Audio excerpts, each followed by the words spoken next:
सबको आज हम सब लोग देखेंगे किस तरह से पावर ऑफ एडाप्टेशन अर्थात कहीं भी हम जाते हैं तो उन विपरीत परिस्थितियों में कैसे हम अपने को एडजस्ट करते हैं। ये बहुत बड़ी चीज है। हम सबके जीवन बहुत बार आता है कि हमको कम सामानों में रहना पड़ता है, हमको ऐसी यात्राएं करनी पड़ती हैं जो हमारे मन को नहीं भाती हैं, हमको ऐसी जगहों पर रहना पड़ता है जो हमको मन को अच्छा नहीं लगता। और मन तो छोड़ दीजिए, परिस्थितियां भी विपरीत होती, जैसे आजकल लाइट की व्यवस्था, पंखों की व्यवस्था, कूलर, एसी, ये सब ऐसे जीवन के आवश्यक अंग हो गए हैं कि जो हमारे जीवन को प्रभावित करते हैं। अब कोई ऐसा समय आ जाए कि आपको इन सब के बिना रहना पड़े तो कैसे आप रहेंगे। अच्छा, बहुत सारे बच्चे जो है दूसरी जगहों पढ़ने के लिए जाते हैं, उन्हें बहुत सारी सुविधाएं नहीं मिल पाती, फिर भी वो लोग कैसे अपने को एडजस्ट करते हैं, किस तरह से रह लेते हैं। इसी को पावर ऑफ एडाप्टेशन कहते हैं, जिसको हम कहते हैं कि किसी जगह के लिए अनुकूल होना।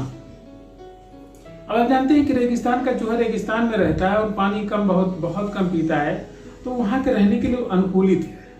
रेगिस्तान की वनस्पतियां रेगिस्तान के लिए अनुकूलित हैं, ऐसे ही समुद्र की वनस्पतियां समुद्र के लिए अनुकूलित हैं। लेकिन हम बहुत सारी जगहों पर जब एक जगह बहुत दिनों तक रह लेते हैं, लेकिन जब दूसरी जगह जाते हैं तो बहुत सारी समस्या आती है, हमारा मन नहीं लगता है, हमको दोस्त अलग हो जाते हैं, पूरा परिवेश अलग हो जाता है, पूरा एक सिस्टम ही अलग हो जाता है। तो उन सब चीजों में प्रसन्नता के साथ रहना एक बहुत बड़ा चैलेंज है, चुनौती है। अब समस्या इस बात की उस चुनौती को कैसे स्वीकार करें, विपरीत परिस्थितियों में कैसे रहें। तो सबसे बड़ी चीज है कि अपने मन को नियंत्रित करना, अपने मन को समझाना कि भाई देखो हर परिस्थिति अच्छी होती है। और जब कुछ दिनों तक रह लेते हैं तो बहुत फिर क्या होता है, बहुत सारी चीजें मुझे अच्छी लगने लगती है। एक कहानी भक्ति में महादेवी वर्मा जो प्रख्यात लेखिका हैं, वो अपना उनका खाना बनाने के लिए भक्ति नाथ थी, एक महिला, महादेवी वर्मा ही उसका नाम भक्ति रखती हैं। और शुरुआत में जब भक्ति और महादेवी भक्ति जब खाना बनाती है और महादेवी वर्मा जो परोसती है, तो महादेवी वर्मा एकदम रुआसी हो जाती है, वो सोचती है कि इसका साथ कैसे निकलेगा। और वही महिला जब उनके साथ कुछ दिनों तक रह लेती, कुछ माह रहने के पश्चात फिर दोनों लोगों में ऐसी एकता हो जाती है कि महादेवी वर्मा जी अपनी कहानी के अंत में कहती हैं कि अब इस महिला और हमारा जो साथ है वह किसी भी तरह से हम खोना नहीं चाहते। देखिए कितनी बड़ी बात होती है जब साथ रहते रहते किसी चीज के प्रति हम अनुकूलित हो जाते हैं, किसी व्यवस्था में ढल जाते हैं, तो वही जीवन अच्छा लगने लगता है। तो थोड़ा सा धैर्य रखें। देखो सबसे बड़ी चीज, लोग नई नई शादियां करते हैं और बहुत सारी महिलाएं पहली बार आती हैं, उसके बाद कहती हैं मुझे वहां जाना ही नहीं। बहुत सारे पुरुष भी ऐसे जो कहते हैं कि नहीं मुझे उस महिला के साथ रहना ही नहीं। लेकिन जो प्राचीन भारतीय जोड़े थे वो कभी कोई टूटता क्यों नहीं था? टूटता इसलिए नहीं था कि लोग थोड़ा धैर्य के साथ रहते, कुछ दिनों बाद एक दूसरे की कमियां अच्छाइयां आदमी जान लेता है और संग रहने लगता है, जीवन निभ जाता था।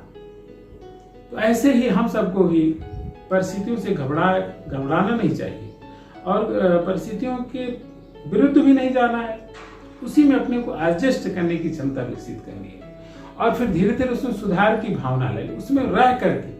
अगर विरुद्ध जाएंगे तभी आपका संघर्ष शुरू होगा, तभी अच्छा नहीं रहेगा। और कहीं भी नेगेटिव एनर्जी हमारे लाइफ में आती है, चाहे दूसरे पक्ष से आ रही चाहे हमारे पक्ष से आ रही है, तो सदैव जीवन के लिए घातक होती है। उस नेगेटिव एनर्जी को अगर पॉजिटिव एनर्जी में बदलना आता तो बहुत बढ़िया है, नहीं तो उसी नेगेटिव एनर्जी के बराबर जब आप नेगेटिव एनर्जी लगाएंगे तो या तो पॉजिटिव होगी या तो आपसे दूर चली जाएगी। घबराना नहीं, डरना नहीं। आप मेरी बात समझे में, कोई आपका विरोध कर रहा है तो आप उसके साथ एडजस्टमेंट की क्षमता तो डेवलप करिए। लेकिन जब आपको लगता है कि नहीं एडजस्टमेंट नहीं होगा, तो फिर जब उसका विरोध करना शुरू करेंगे तो या तो आपको झुकेगा, आपके एडाप्टेशन में आएगा, अथवा आपसे अलग हो जाएगा। लेकिन हम डरते रहेंगे तो जीवन हमेशा हमको डराता है। तो परमात्मा को याद करना उससे भी बड़ी बात है, जो लास्ट जो मैं रखूंगा कि परमात्मा को याद करते हुए काम करना। भगवद गीता में भगवान ने कहा निर्वैर सर्वभूतेषु समाहित पांडव, जो सभी प्राणियों के लिए वैर रहित वही मुझे प्राप्त करता है। तो परमात्मा के वचन है किसी प्राणी से द्वेष नहीं करना है, वैर रख के काम नहीं करना है, उसकी आत्मा का सम्मान करना है, उसको हृदय से प्रणाम करना है और तब काम करना है। परमात्मा उसमें भी सुधार लाएंगे, ऐसा मेरा पक्का विश्वास है। इसी शुभकामना के साथ सबको